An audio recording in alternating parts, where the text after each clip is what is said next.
Hello mga ka-precious! Good morning! For today's video, samahan nyo naman ako dahil magluluto na naman tayo sa ating simpleng putahe. Kung nakikita nyo naman na mayroon tayong sitaw, then naghuhugas ako ng ating biniling liig dahil yan ang ating ipapangsahog sa ating ginisang sitaw for today's video. So, ayan mga ka-precious,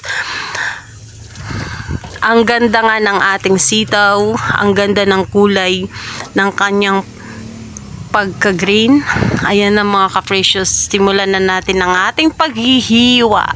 Hiniwa ko nga yan ng ganyang kalaki mga ka-precious, mahaba yung paghiwa ko dahil mas gusto ko yung ganyan kaysa sa maliliit. O diba?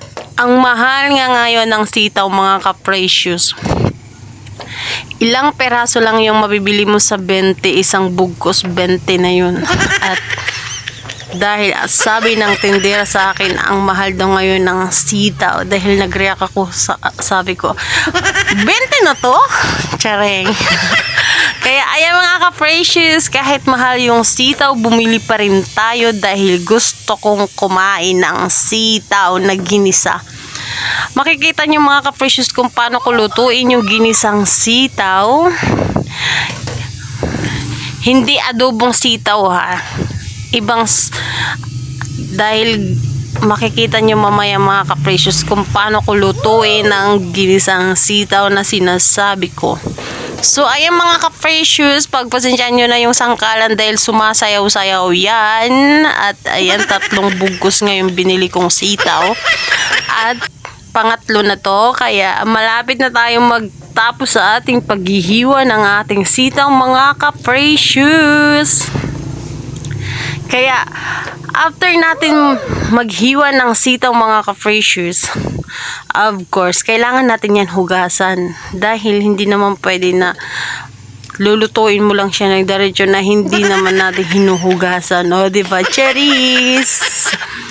Ayan mga ka-precious, after nga natin maghiwa ng ating mahiwagang sitaw, yung napakaganda nating sitaw, kulay pa lang, ulam na. Ano pa kaya pag niluto na? O diba, charing? Ayan na, hugasan na natin yung ating mahiwagang sitaw para makapagsimula na tayo sa ating pagluluto. At anong oras na ako nakapamalingki dahil nga hinanda ko pa ang ating labahan. Napakarami na ng ating labahan. So ayan na mga ka-precious. After natin mahugasan yung ating mahiwagang sitaw. Ayan, ang ganda nga ng ating sitaw.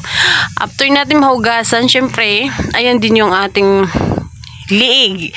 Hindi ko liig yan liig ng manok na ating ipapangsahog. So, ayun mga ka-precious, after natin may handa lahat ng mga kailanganin sa ating paggigisa, nagpainit na tayo ng ating kawali, saka natin ilagay yung ating mantika. Then, simulan na natin ang ating paggigisa ng ating sibuyas, bawang, din siling green. Maglalagay ako ng siling green para medyo may kagat ng anghang ang ating ginisang sitaw. Pagkatapos nga natin gisahin yung ating mga sangkap mga ka-precious, ayan, nilalagay na din natin yung mga liig na manok. So ayan, habang minimikos-mikos ko yan mga ka-precious, hintayin muna natin siya na mag-brown at yung mantika niya ay lumabas, saka natin nilalagay ang ating mahiwagang sitaw. Then meron pa tayo dito natitirang seafoods. Yung ulam nating nakaraang araw, nilagay ko lang sa ref para hindi masayang. Atin siyang ihahalo mamaya sa ating sitaw. So, ayan mga ka-precious, nakikita nyo naman na nagba-brown na siya. Ang bango-bango niya mga ka-precious habang ako ay nagmimikos-mikos dyan. Pwede na natin ilagay yung ating sitaw. Ayan na. Then, mikos-mikos din natin yan. Minikos-mikos na yan ni Insan. Masarap yung pagkain pag mikos-mikos mga ka-precious. O, diba? Charot lang. Then, syempre, after natin imikos-mikos, kailangan natin maglagay ng ating mga seasoning, condiments, para naman lumasa yung ating ginisang sitaw. Simple lang naman yung nilagay ko dyan mga ka-precious. kahit kayo kayang-kaya nyo yan lutuin sa inyong kusina. Dahil lahat ng mga ingredients and condiments ay nandun lang sa inyong kusina. Kung wala, bumili kayo. Cherry!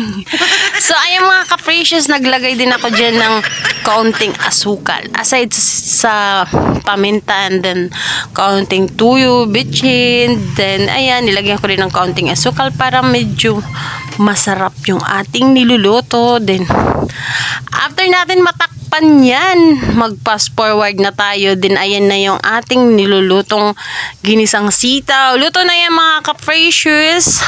Dahil ayaw ko ng malabsak na ginisang sitaw mga ka-precious.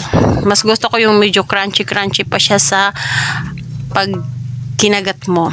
Then, ayan na, hinalo ko na yung mga seafoods na natira natin mga ka-precious. O, diba? Perfect timing yung seafood sa ating sitaw. Ang ganda. Hindi lang maganda, masarap pa. Then, ayan na yung finished product natin mga ka-precious. Ayun na, sarap tingnan. Lalo na pag pinartner mo na yun sa kanin, siguro taob yung kaldero nyo.